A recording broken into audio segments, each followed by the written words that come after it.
खट्टा खाने वाली चुड़ैल। रात को अचानक राधिका मौसी को किचन से कुछ गिरने की आवाज आई। उन्होंने बाहर निकल के देखा तो किचन में उन्हें कोई सफेद साड़ी में दिखा। वो चीख पड़ी, हे भगवान, आलतू जलालतू आई भला को टालतू, आलतू जलालतू आई भला को टालतू। राधिका मौसी को चीखते सुनकर श्रवण बाहर आता है भागते हुए। अरे माँ, क्या हुआ? क्या देख लिया? दादी माँ आ गई क्या सपने में? अरे बेटा, रसोड़े में देख तो कौन है? श्रवण रसोड़े में झांक कर देखता है और उसे कोई नहीं दिखता अंदर। अब रसोड़े में तो कोई नहीं है माँ। कोई सफेद साड़ी में नहीं है क्या? नहीं माँ, कोई भी नहीं है। चिल्लम चिल्ली की आवाज सुनकर काजल भी वहां आ जाती है। अब क्या हो गया माँ जी? अरे बेटा, रसोड़े में एक चुड़ैल थी सफेद साड़ी में।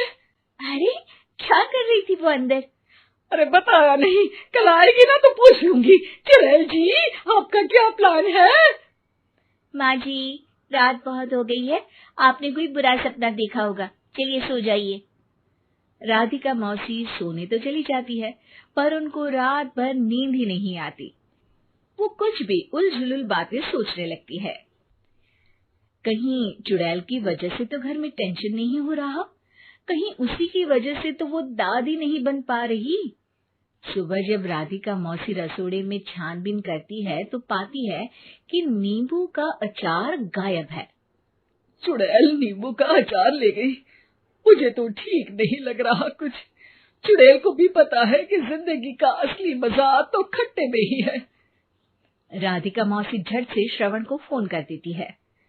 बेटा, मुझे समस्या समझ में आ गई है, हमें एक तांत्रिक की जरूरत है। अरे क्या बोल रही हो माँ, तांत्रिक की क्या जरूरत है? आप पूजा पाठ तो कर ही रही हो ना।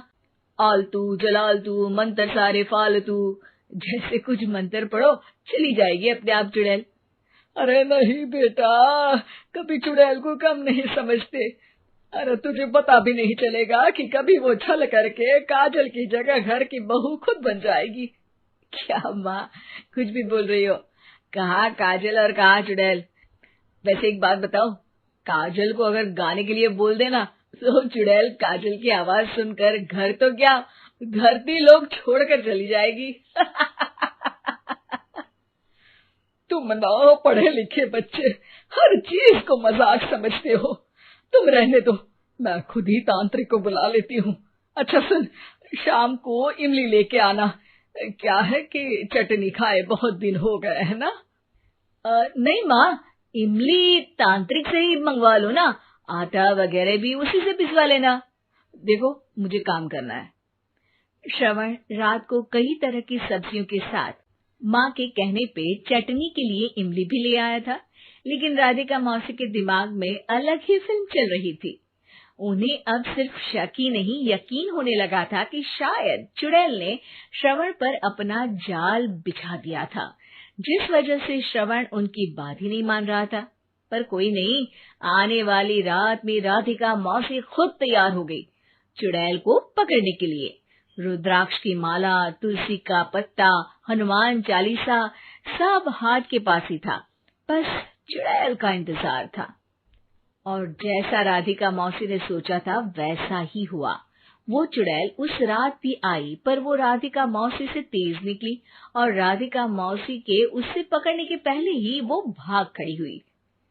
जरूर बहू पे साया है उस चुड़ैल का, तभी तो श्रवण के कमरे में गई है। और अगली सुबह राधिका मौसी पिछली रात हुए हमले में किन चीजों का नुकसान हुआ उसका हिसाब लगा रही थी।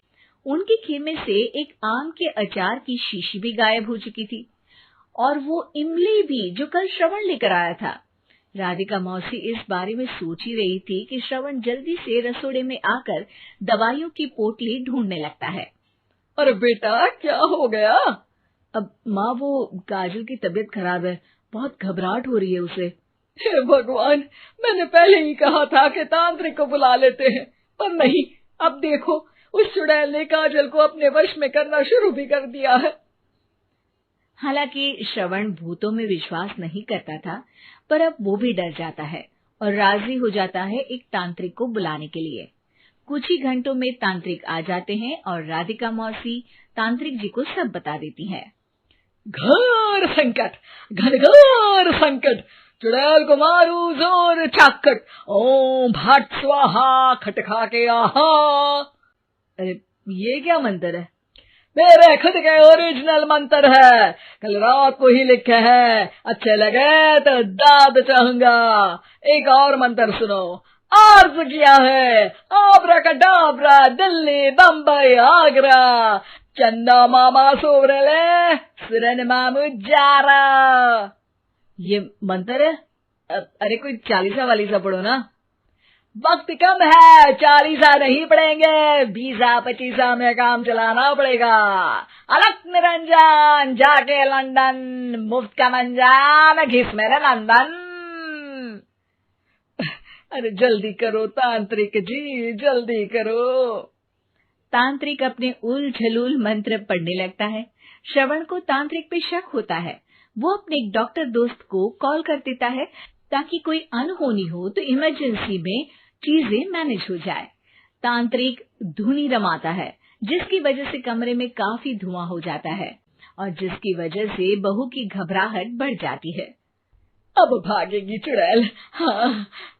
बहू खांसते हुए धुएं से बचने के लिए बाहर चली जाती है। अरे भाग रही है, भाग रही है। पीछे पीछे श्रवण भी जाता है। बहू एक सोफे पर बैठ जाती है। तभी डॉक्टर दोस्त आ जाते हैं और श्रवण को पानी लाने के लिए कहते हैं। थोड़े चेकअप के बाद डॉक्टर कहते हैं, मेरे हिसाब से जाप का काम पूरा हो गया है। क्या मतलब? अरे कुछ भी नहीं माँ, कोई चुड़ैल नहीं है, खुशखबरी है, अब दादी बनने वाली है। मगर वो सब अचार के डब्बे। श्रवण दोनों अचार के डब्बे अपनी माँ को दिखाता है, जो कि उनके बिस्तर के नीचे छुपे हुए थे। आपने सही बोला था माँ, वो चुड़ैल काजल ही थी जो खट्टा खा रही थी। हमें कल ही पता चला, पर हमने आपको ये तांत्रिक वाला काम करने दिया ताकि आपको भरोसा हो जाए कि भूत वगैरह कुछ होता ही नहीं। अच्छा अच्छा, ये तो बड़ी खुशी की बात है, पर बेटा मुझे एक झाड़ू तो ला दे। क्यों माँ? ये तांत्रिक का भूत उतारती हूँ मैं। अब तांत्रिक राधा मौसी के डर से घर से भाग निकलता है और राधा मौसी उसके पीछे भागती है। अरे संकट ये घनघोर है, तांत्रिक मुआ चोर है।